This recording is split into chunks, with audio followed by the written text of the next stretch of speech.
بسم اللہ الرحمن الرحیم۔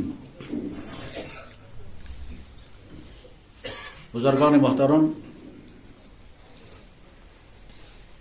اس وقت ایک اہم ترین موضوع پر ایک مختصر سی گفتگو کرنی ہے۔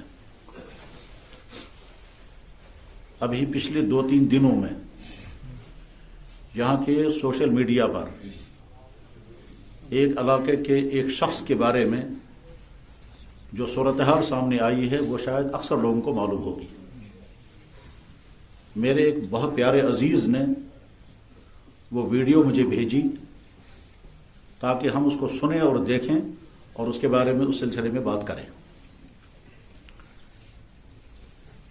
یہ شخص جس نے وہ سب کچھ کیا ہے جو آپ میں سے بہت سارے لوگوں کو معلوم ہوگا، اس کا خلاصہ یہ ہے کہ وہ اسے نقلی کعبہ بنایا اور ساتھ میں کہتا ہے کہ عمرہ بھی یہی ہوگا، حج بھی یہی ہوگا۔ اس نے بے معنی قسم کی آوازیں نکال کر کے کہا کہ یہ قرآن ہے جو مجھ پر نازل ہوا ہے۔ اس نے کہیں سے پتھر لائے اور پتھروں کو لا کر دکھاتا ہے کہ اس میں کلمہ لکھا ہے، اس میں محمد لکھا ہے، اس میں یہ لکھا ہے، حالانکہ وہ پتھر ہے اور پتھر میں کچھ نظر نہیں آتا۔ یہ اور اس جیسی بہت ساری چیزیں اس نے کہی ہیں۔ اس سلسلے میں پہلی بات یہ ہے کہ میڈیا کے ان بھائیوں نے جنہوں نے اس کو ہائی لائٹ کیا ان کو ہم اپریشیٹ کرتے ہیں۔ دوسری بات یہ ہے کہ یہ وہ سچائی ہے جس کی خبر ہم کو 1400 سال پہلے جناب رسول اکرم صلی اللہ علیہ وسلم دی ہے کہ اس طرح کے فتنے آئیں گے۔ جیسے اس شخص نے یہ احمقانہ دعوے کیے جو انڈائریکٹلی نبوت کا دعویٰ ہے اور ساتھ میں یہ بھی کہتا ہے کہ میں ان پڑھ ہوں اور بے معنی قسم کی آواز نکال کر کہتا ہے یہ قرآن ہے جس کا کوئی مطلب ہی نہیں۔ دین کے شڑ کو کالا کر کے کہتا ہے یہ کعبہ ہے اور ساتھ میں وہ یہ کہہ رہا ہے کہ صاحب اس میں عمرہ بھی ہوگا اور حج بھی ہوگا اور عمرہ 7 دن کا ہوگا، عمرہ 7 دن کا ہوگا اور وہ سب کچھ ادا ہو جائے گا جو اس طرح کی گمراہیاں پھیلانے والے افراد آئیں گے دنیا میں، اور اللہ کے نبی علیہ السلام نے ارشاد فرمایا ہے۔ ابھی چند سال پہلے ہمارے ہمسائے ملک میں ایک صاحب نکلے تھے، اس کا نام تھا گوہر شاہی، اور المیہ یہ ہے کہ اس کا خاندان کشمیری ہے۔ اس کا باپ یا دادا کشمیر سے فرار ہو کر کے گیا تھا اس علاقے میں، اور یہ شخص جو ہے وہ ویلڈنگ کرنے والا تھا۔ آگے چل کر کے اس نے ایسے احمقانہ دعوے کیے کہ میرا نام چاند پر لکھا ہوا ہے، میری تصویر حجر اسود دکھائی گئی، اس کے فالوور جو ہیں اس کے نام کا کلمہ پڑھتے ہیں، وہ مر بھی چکا ہے، لیکن المیہ یہ ہے کہ کشمیر میں آج اس کے فالوور پیدا ہو رہے ہیں، اس کے ماننے والے، اور وہ بڑے فخر کے ساتھ کہتے ہیں ہم گوہر شاہی ہیں۔ وہ مر بھی چکا اور وہاں کے علماء نے ڈکلیئر کر دیا کہ یہ مکمل کافر اور زندیق ہے، اور آج یہاں کچھ لوگ اس کے نام کی طرف دعوت دے رہے ہیں اور اس کو فالو کر رہے ہیں۔ اس سے پہلے مرزا غلام احمد قادیانی نے نبوت کا دعویٰ کیا تھا، مسیح کا دعویٰ کیا تھا، مہدی کا دعویٰ کیا تھا وغیرہ۔ تو اللہ کے نبی علیہ السلام نے فرمایا کہ ایسا ہوگا۔ بہت بڑا المیہ یہ ہے کہ امت مسلمہ کی ایمانی اور علمی سطح اتنی نیچے ہے کہ اس طرح کے فراڈ انسانوں کو بھی فالوور مل جاتے ہیں، اس طرح کے انسانوں کو بھی ماننے والے مل جاتے ہیں۔ اب اس وقت ہمیں کوئی ڈیٹیل میں بات نہیں کرنی ہے، کوئی اشتعال انگیز بات نہیں کرنی ہے۔ اس سلسلے میں پہلی بات یہ ہے کہ وہ شخص تو یقیناً اسلام سے خارج ہے، اس میں تو کوئی شک ہی نہیں ہے، لیکن اس کے ساتھ جڑے ہوئے لوگ، کس آدمی نے کیا کیا کیا ہے، ہو سکتا ہے کچھ لوگوں کا ایمان ختم ہو گیا ہوگا، ان کے نکاح ختم ہو گئے ہوں گے، اور ہو سکتا ہے کچھ لوگوں نے اتنی زیادہ غلطی نہیں کی ہوگی جس کی بنا پر ان کا ایمان بچ گیا ہوگا اور ان کا نکاح بھی بچ گیا ہوگا۔ اس کے ماننے والوں میں کس کا ایمان ختم ہو چکا ہے، کس کا نکاح ختم ہو چکا ہے، یہ تو ظاہر ہے یہاں بیٹھ کر اس کا فیصلہ نہیں ہوگا۔ یہ تو ایک ایک آدمی کی ڈیٹیل سے بات سمجھنی ہے، سننی ہے، پھر پتہ چلے گا کہ آپ نے اس کو فالو کیا تو کس درجے میں، آپ نے اس کی کون کون سی بات مانی ہے، زبان سے کیا بولا ہے، تمہارے دماغ میں اس کے متعلق کیا سوچ بنی تھی یعنی تم اس کو تصدیق کر رہے تھے، تکذیب کر رہے تھے، تم نے اس کی بات کو کتنا ہضم کیا، کتنا اپنے دل میں بٹھایا، اس کے بعد فیصلہ ہوگا کہ کس کا ایمان بچا ہے، کس کا ایمان ختم ہو گیا ہے، کس کا نکاح ختم ہو گیا ہے۔ مجھے بہت سارے علماء پوچھ رہے تھے کہ اللہ جناب ان کے نکاحوں کا کیا ہوگا، اس کے گھر والوں کا کیا ہوگا، تو میں نے ان سے سنجیدگی سے کہا کہ اتنا عام آسان معاملہ نہیں ہے، اس طرح کے معاملات کو سامنے بیٹھ کر کے ڈیل کرنا ہوتا ہے، اور ایک ایک آدمی کی بات سننی ہوتی ہے، اور اس کے بعد فیصلہ کرنا ہوتا ہے کہ یہ ایمان میں باقی ہے، یہ ایمان سے باہر نکل گیا۔ خدا نخواستہ کوئی انسان ایمان سے نکل چکا ہو اور ہم اسے کہیں گے یہ اب بھی مومن ہے تو غلط، اور اگر کوئی انسان مومن ہے، ابھی ایمان کے دائرے میں ہے، اور ہم اسے ڈکلیئر کر دیں کہ صاحب یہ کافر ہو گیا تو بہت خطرناک ہے۔ خطرناک اس لیے ہے کہ اللہ کے نبی علیہ السلام نے فرمایا جب تم کسی انسان کو کہو گے کافر، اگر وہ کافر نہ ہوا تو تم کافر بن جاؤ گے۔ یہ بخاری میں حدیث ہے، من قال لأخیہ یا کافر فقد باء بہ احدہما۔ اس لیے ہمارے علماء بہت محتاط رہے ہیں اس معاملے میں کہ فوراً کفر کا فیصلہ نہیں کرتے ہیں۔ ہماری ڈیوٹی یہ ہے کہ ہم ایمان والوں کو ایمان پر جمائیں اور دوسروں کو ایمان کی دعوت دیں، نہ کہ کھٹا کھٹ کسی کو کافر ہونے کا فیصلہ سنائیں۔ لیکن جب کوئی کافر ہو جائے گا تو اس کو کافر کہنا ضروری ہے، اور اگر کوئی کافر نہیں ہوگا تو جلد بازی میں، غلط فہمی میں، سطحی سوچ کی بنیاد پر اشتعال میں کسی کو فوراً ڈکلیئر نہیں کرنا ہے کہ وہ کافر ہے۔ تو وہاں جو لوگ اس کو فالو کر رہے تھے ان کو اپنی ایمان کی فکر خود کرنی ہوگی، وہ خود کسی مستند عالم سے ملیں گے اور ان کو جا کر کہیں گے کہ صاحب میں نے یہ کیا ہے، اب مجھے بتاؤ میرا نکاح رہا ہے یا نہیں، میں مسلمان ہوں یا میرا کفر ہو گیا، اگر مجھ سے کفر ہو گیا ہے تو آگے مجھے کیا کرنا ہے، اور اگر میرا نکاح ختم ہو گیا ہے تو مجھے آگے کیا کرنا ہے۔ یہ تو ان کا کیس ہے۔ جس شخص نے یہ جرم کیا ہے یہ اس شخص کا جرم ہے، نہ کہ اس کے گھر والوں کا۔ اب اس کے گھر والوں کو لوگ جا کر کے ستائیں گے، ان کو تانا دیں گے، خدا نخواستہ ان کے مکان کو آگ لگائیں گے، تو یہ اسلام نہیں ہے۔ اسلام یہ کہتا ہے کہ جب اس طرح کا کوئی کیس ہوگا تو امیر المومنین اس کو ڈیل کرے گا، لوگ اپنے ہاتھ میں قانون نہیں لیں گے۔ یہ جو مزاج بنا ہے کہ کسی نے کچھ کیا تو ہم فوراً عوام اٹھ کر کے اور کوئی قدم اٹھائے گی یا اشتعال پیدا ہوگا اور وہ کریں گے جس کا اسلام نے اجازت ہم کو نہیں دی ہے۔ تو غرض یہ کہ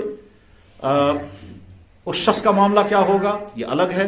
ان لوگوں کا معاملہ کیا ہوگا کہ جن لوگوں نے اس کو فالو کیا ہے، اس کے ساتھ جڑے ہیں، اس کی باتیں مانی ہیں، ان کے دعووں پر یقین کیا ہے، اس کو سچ جانا ہے، ان کا ایمان کس کا بچا ہوگا کس کا نہیں بچا ہوگا یہ ان لوگوں کو فیصلہ کرنا ہے۔ البتہ وہاں کے لوگوں کی ذمہ داری یہ ہے کہ کم سے کم ان لوگوں کو جو اس میں مبتلا ہو گئے ہیں ان کو سمجھائیں کہ بھائی اپنی ایمان کی فکر کرو، اور ان کے گھر والوں کو کوئی تکلیف نہیں ہونی چاہیے، ان کا کوئی قصور نہیں ہے۔ اور اس طرح کے کیس میں کرنا یہ ہوتا ہے کہ ان کے گھر والوں سے پوچھا جائے کہ تمہارا یا باپ یا تمہارا بھائی جو بھی تمہارا رہا ہے اس کے بارے میں تمہاری سوچ کیا ہے، تمہاری رائے کیا ہے۔ جب پھر ان کو بتایا جائے گا کہ اس نے غلطی کی ہے اور وہ جرم کیا ہے، ہو سکتا ہے وہ گھر والے اسے کہیں گے کہ صاحب ہمارا تو اسے کوئی تعلق نہیں، مثلا اگر وہ مستورات ہوں گی تو ان مستورات کو کیا پتہ ہوگا۔ یہ تو ہے اس مسئلے کا ایک پہلو۔ دوسرا پہلو یہ ہے جو عام مسلمان کو سمجھنا چاہیے کہ ہمارا ایمان، ہمارا علم اتنا کمزور ہو گیا ہے کہ ہم کسی کو فالو کرنے کے لیے تیار ہو جاتے ہیں۔ کوئی کچھ بھی دعویٰ لے کر کے کھڑا ہو جائے گا اور ہم اس کے پیچھے چلنے لگیں گے اور اس کو فالو کرنے لگیں گے اور واہ کرنے لگیں گے۔ سب کو یاد ہوگا ابھی پچھلے سال یہیں کشمیر میں ممبر پر بیٹھ کر ایک شخص نے بٹکا بجایا، اس کو فالو کرنے والے بھی تھے۔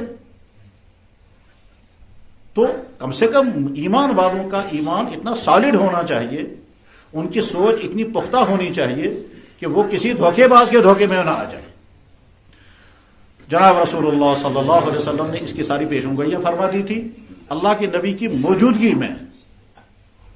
کم سے کم 2 آدمیوں نے نبی ہونے کا دعویٰ کیا تھا۔ ایک کا نام تھا مسیلمہ، ایک کا نام تھا اسود عنسی۔ مسیلمہ قبیلہ بنو حنیفہ کا قبیلے کا فرد تھا اور یمن کے ایک علاقے کا تھا، اور ہزاروں لوگ اس کے فالوور بن گئے تھے، اور وہ مدینہ آیا بھی ہے،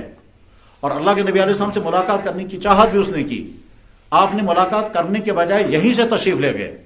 اور اس کے بعد سن کر کے اس نے کہا، اسے جو باتیں کہی تو آپ کے دست مبارک میں ایک ڈنڈا تھا، فرمایا یہ ڈنڈے کا ایک حصہ میں تمہیں دینے کے لیے تیار نہیں ہوں، اور اللہ تعالیٰ شانہ تم کو یعقرنک، اللہ تعالیٰ شانہ تیرے گھٹے توڑ دے گا۔ اور اس کے بعد پھر صحابی دوسرے تھے، فرمایا جو بات کرنی ان سے بات کرو۔ اور اس کے بعد پھر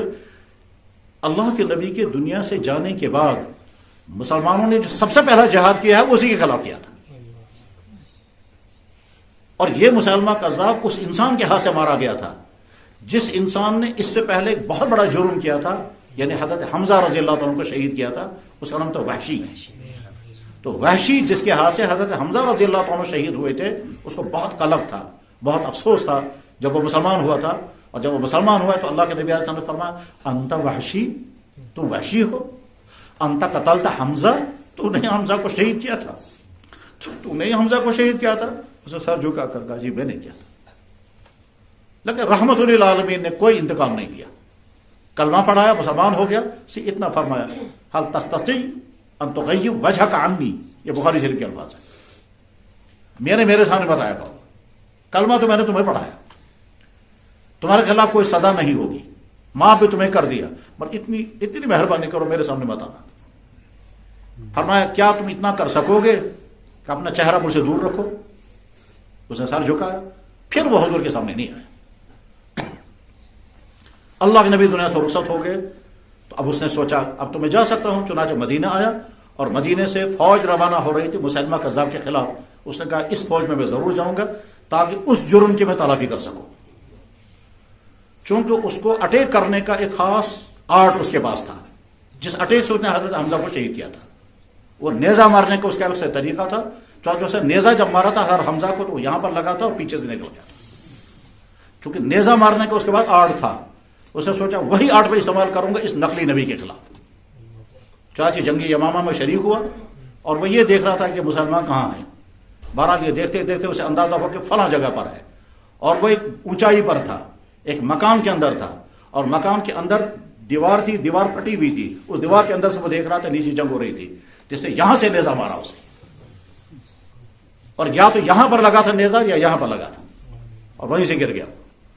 تو جب اس کے پاس بعد میں صحابہ جاتے تھے اور پوچھتے تھے بتاؤ تم نے حمزہ کو کیسے شہید کیا تھا، تو پہلے کہتا تھا حمزہ میرے ہاتھ سے ضرور شہید ہوئے ہیں، مگر میں نے اس کی تلافی بھی کی ہے کہ میں نے مسلمہ کو بھی مارا۔ تو نقلی نبیوں کا سلسلہ تو جناب رسول اکرم صلی اللہ علیہ وسلم کی موجودگی میں شروع ہوا تھا، اور وہ دوسرا تھا اسود انسی، اس کا بھی ایسا ہی برا حال ہوا تھا، وہ بھی بخاری میں موجود ہے، سیرت کی کتاب میں موجود ہے۔ اس کے بعد دنیا میں بے شمار آتے گئے لوگ، آتے گئے طرح طرح کے دعوے کرتے گئے، کوئی ڈائریکٹلی کچھ انڈائریکٹلی، اور اللہ کے نبی نے اپنی امت کو پہلے متنبی کیا ہے کہ گمراہوں کے پیچھے مت جانا، کذابوں کے پیچھے مت جانا، دعوے دار جھوٹے دعوے داروں کے پیچھے نہ۔ کوئی دعویٰ کرے گا میں مہدی ہوں، کوئی دعویٰ کرے گا میں عیسیٰ مسیح ہوں، کوئی دعویٰ کرے گا میں نبی ہوں، کوئی انڈائریکٹلی کہے گا مجھ پر وحی آ رہی ہے، کوئی کہے گا مجھ پر قرآن نازل ہو رہا ہے، کوئی کہے گا میں نے یہ کرامت دکھائی ہے۔ ایمان والے کا ایمان اتنا پختہ ہونا چاہیے کہ اس طرح کہ شعبدے بازوں کے چکر میں نہ پڑیں۔ اور یہی بات سمجھانے کے لیے اللہ کے نبی علیہ السلام فرمایا کرتے تھے کہ میں نے دجال کے متعلق جتنی تفصیل بتائی اور کسی نبی نے بتائی، دجال یہی تو کرے گا۔ دجال کیا کہے گا؟ جناب میں خدا ہوں۔ لوگ کہیں گے کیسے آپ خدا ہیں؟ آپ کہیں گے بتاؤ مجھے کیا کرنا ہے۔ ایک آدمی کہے گا میرے باپ کو زندہ کر دیجیے، وہ اس باپ کو زندہ کر دے گا۔ وہ آدمی حیران ہو گیا تو میرے باپ کو زندہ کر دیا، کہے گا اب مانو مجھے خدا۔ کوئی کہے گا جناب بارش برسائیے، وہ اسی وقت بارش برسا دے گا، کہے گا اب میں خدا ہوں یا نہیں۔ یعنی جو اسے ڈیمانڈ کریں گے وہ کر دے گا۔ لہذا بے شمار لوگ اس کو ماننے والے بن جائیں گے، یہ تو خدا ہے، لیکن ایمان والوں کو محسوس ہوگا بھائی یہاں پر لکھا ہوگا کافر، اور وہ اللہ کے نبی اعظم نے فرمایا ہے۔ ٹھیک، تو اس وقت جو مضبوط ایمان والے ہوں گے، جو اس طرح کے دھوکوں میں پڑنے والے نہیں ہوں گے، وہ اپنے ایمان کو بچا لیں گے، ورنہ جو کمزور ایمان والے ہوں گے، کچے ایمان والے ہوں گے، توہم پرست ہوں گے، کسی کے پیچھے چلنے والے ہوں گے، وہ اس کو بھی فالو کر لیں گے، اس کو بھی ماننے والے بن جائیں گے۔ اسی لیے اللہ کے نبی نے فرمایا کیا؟ سورہ کہف کی تلاوت کرو جمعے کے دن، دجال کی فتنوں سے محفوظ رہو گے۔ یہ وہ دجال کا فتنہ، ایک آدمی سامنے آ کر کے تماشے دکھا رہا ہے اور لوگ ماننے والے بن گئے، اور لوگ کہہ رہے ہیں جناب میرا مسئلہ حل ہو گیا، اس سے مجھے اولاد نہیں تھی، اس کے ذریعے سے اولاد ملی، میں بیمار تھا، اس کے ذریعے سے شفا ملی۔ میرے بھائی کسی کے ذریعے سے شفا ملے، کسی کے ذریعے سے اولاد ملے، نادانی ہے، یہ کیسے ہو سکتا ہے؟ ہاں شیطان دھوکہ دے گا، اولاد دی ہوگی اللہ نے، کہے گا اس نے مجھے دلوائی، شفا دی ہوگی اللہ نے، کہے گا اس نے مجھے دی۔ ٹھیک، تو جو کام اللہ نے کیا ہوگا اس کو منسوخ کرے گا اس کی طرف، یہی تو کفر ہے۔ بارش برسائیں اللہ اور کہیں گے نہیں فلانی مورتی نے برسائی، فلانی مورتی نے برسائی۔ میں یہ سمجھ کر کے کہہ رہا ہوں، بخاری شریف میں حدیث ہے، اللہ کے نبی علیہ الصلوۃ والسلام نے صلح حدیبیہ جہاں ہوئی تھی، حدیبیہ کا مقام ہے،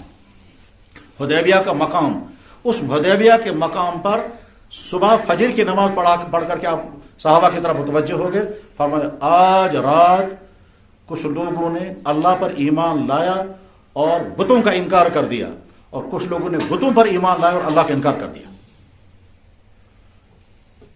اللہ کہتے ہیں کہ آج رات مومن بی و کافر بالکواکب، اور بعض لوگ وہ تھے جو کافر بی مومن بالکواکب۔ ہوا کیا تھا؟ وہاں بارش نہیں ہو رہی تھی،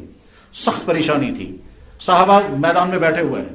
عمرہ کرنے کا ارادہ ہے، وہاں لوگ آنے نہیں دے رہے ہیں مکے والے، تو 10-15 دن ہو چکے تھے، پانی نہیں تھا، تو پانی کی وجہ سے بڑی پریشانیاں تھیں، سخت گرمیاں تھیں، تو رات کو بارش ہو گئی، خوش ہو گئے تمام۔ تو کچھ لوگوں نے کہا اللہ نے بارش برسا دی، اللہ نے بارش برسا دی، پانی آ گیا، بارش برسا دی۔ کچھ لوگوں نے کہا فلاں ستارے کے ذریعے سے بارش ہو گئی، جس کو کشمیر میں کہتے ہیں ستار باغ، تو بارش کو منسوب کیا ستارے کی طرف۔ جیسے آج بھی دنیا میں کچھ قومیں ہیں وہ کہتے ہیں سورج کے ذریعے سے یہ ہوتا ہے، اس کے نتیجے میں وہ سوریہ نمسکار کرتے ہیں، چاند کے ذریعے سے یہ ہوتا ہے، اس کے نتیجے میں چاند کو وہ بت مانتے ہیں، زمین کے ذریعے سے یہ ہوتا ہے، لہذا زمین بھی خدا ہے، دھرتی ماتا ہے۔ تو ٹھیک اسی طرح سے اس وقت کچھ لوگوں نے کہا فلاں ستارے کی وجہ سے بارش ہو گئی ہے، تو اللہ کے نبی نے فرمایا جنہوں نے یہ کہا ستارے کے ذریعے بارش ہو گئی، انہوں نے ستاروں پر ایمان لایا، اللہ کا انکار کر دیا، اور جنہوں نے کہا اللہ نے بارش نازل فرمائی، انہوں نے اللہ کا اقرار کیا اور ستاروں کا انکار کر دیا۔ تو امت میں ہمیشہ سے اس طرح کے فتنے اٹھتے رہے ہیں، ایمان والوں کو اپنی ایمان کی فکر کرنی چاہیے، اسی لیے سچے مضبوط علماء کے ساتھ جڑے رہنا چاہیے، اور جب بھی کوئی چیز سامنے آ جائے فوراً فالو کرنے کے لیے تیار نہیں ہونا چاہیے۔ یہ قرب قیامت کا زمانہ ہے، انسان گمراہوں کے پیچھے چلنے لگیں گے، وہ گمراہ انسان اپنی گمراہیوں کو کسی نہ کسی طرح سے پروموٹ کریں گے، اس کو اچھے سے اچھا بنا کر پیش کریں گے، کہیں دلائل کے ساتھ، کہیں شعبدوں کے ساتھ، کہیں نقلی کرامتوں کے ساتھ، کہیں کسی اور چیز کے ساتھ، اور فالوور ان کو ملتے جائیں گے۔ تو عوام کے لیے میسیج یہ ہے کہ اپنی ایمان کو بچائیں اور اس طرح کے بہرویوں کے پیچھے نہ چلیں، اس طرح کے دھوکے بازوں کے پیچھے نہ چلیں، اور جو لوگ یہ غلطی کرتے ہیں یہ علامت اس بات کی کہ ایمان کمزور ہوتا ہے، تبھی آدمی تمام پرستی کا شکار ہوتا ہے۔ اللہ تعالیٰ یہاں کی ایمان والوں کی ایمان کی حفاظت فرمائے، اور جو لوگ اس میں مبتلا ہو گئے ہیں اللہ ان کو توفیق عطا فرمائے کہ وہ اپنی ایمان کی تجدید کریں، جن کا ایمان ختم ہو گیا ہوگا، جن کا نکاح ختم ہو گیا وہ اپنی نکاحوں کی فکر کریں، اور اس کو بھی اللہ تعالیٰ ہدایت عطا فرمائے، اور اگر اس کے مقدر میں ہدایت نہیں ہے تو اس کے شر سے یہاں کے مسلمان کو محفوظ فرمائے۔